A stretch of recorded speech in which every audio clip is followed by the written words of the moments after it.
1997, a role-playing game about eco-terrorists and a man with no memory sold 10 million copies on one console and dragged an entire genre into the mainstream by the collar. This is the one that changed everything. Let's talk about whether it's actually any good. It opens on a train. A mercenary with a sword the size of a door hops off, blows up a power plant for a group of eco-terrorists, and the city he's standing in turns out to be a steel plate crushing the slums underneath it. No tutorial, no exposition. 40 seconds in, you already hate the bad guys. That is how you open a game. So here's the verdict up front. The 1997 original still works. Not as a museum piece, as a game. The remake is gorgeous, and I'll get to it. But the thing that made history is still down here on the disc, and it holds. Square bet the company on a gamble. Drop a Nintendo, jump to Sony's CD-ROM, and spend a small fortune on pre-rendered backgrounds and movie cutscenes. Katazu directing, Sakaguchi producing, Nomuri drawing the cast, Uematsu scoring it in 8 months. 15.5 million copies sold say it paid off. The planet runs on Mako, its own life force, and a megacorp is draining it dry. You're Cloud, a mercenary with a borrowed sword, and it turns out borrowed memories. Then a man in a black coat walks back into the story, and it stops being about the corporation.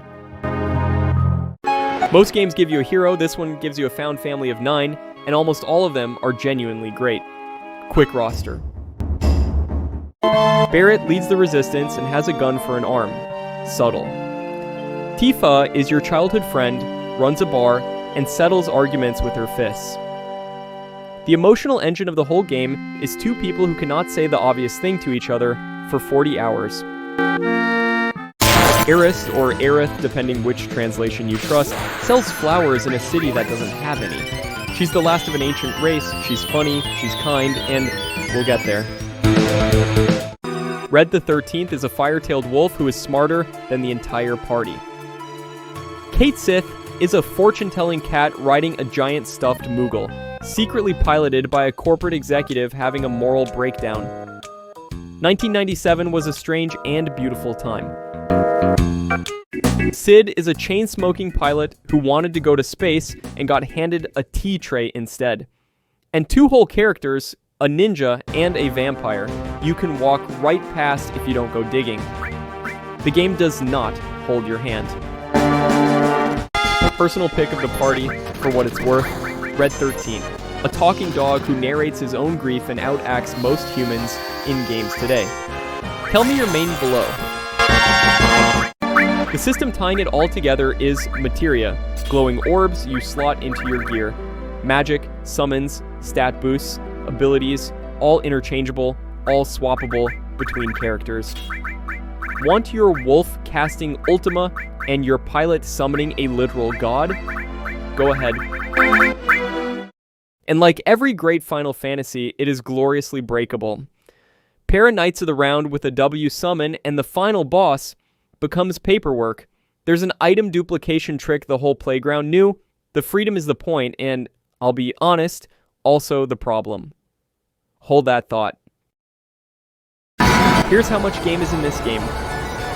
Halfway through the apocalypse, you arrive at the Gold Saucer, an entire amusement park.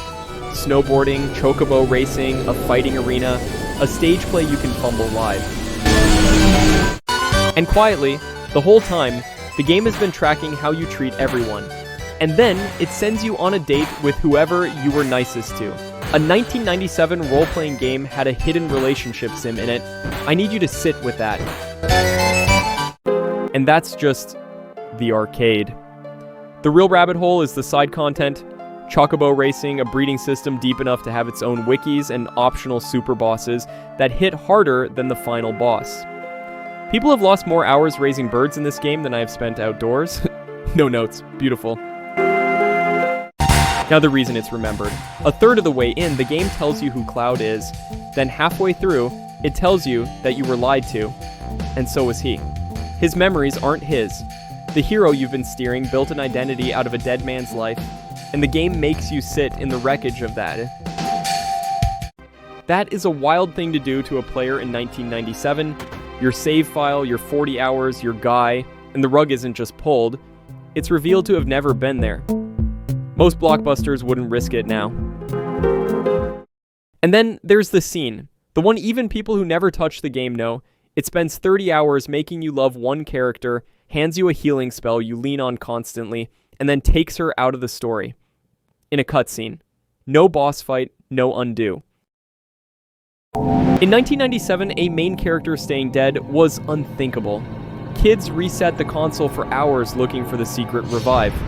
There isn't one. She's gone. That permanence is the whole point. Oh, and no game since has had the nerve to copy it properly. So that's the case for this game. Not the graphics, everyone's a polygon Lego person. The nerve. It spends its biggest emotional beat on something staying broken, and its biggest structural beat on a hero who isn't real. Now the honest part, because 30 hours of praise is a hostage video. The translation is famously rough, "This guy are sick," is a real line in a real cutscene. The random encounter rate is a war crime, and the pre-rendered backgrounds hide exits so well, you will walk face first into a wall hunting for a staircase that's 3 pixels wide. And the difficulty quietly gives up right about when your summons start one-shotting bosses. The back third isn't a challenging RPG, it's a very long, very pretty victory lap. Once Materia lets everyone do everything, the cast stops mattering mechanically. The series' oldest problem, right here in the prototype. So how do you actually play it in 2026? The PS1 disc still sounds best, but you'll be emulating. The Steam version is the safe pick, runs anywhere, takes mods, fixes the music bugs some console ports shipped with. There's a Switch for the couch, an Xbox and PS4 release, and it's on your phone. And then there's the elephant, the remake and rebirth. Gorgeous, sprawling. A completely different animal. They are not this game. This one is shorter, stranger, and it finishes the story. Second hot take, and this one's mine. The original ending says more in 4 minutes of silence than the remake says in 100 hours of expanding the universe. Fight me below.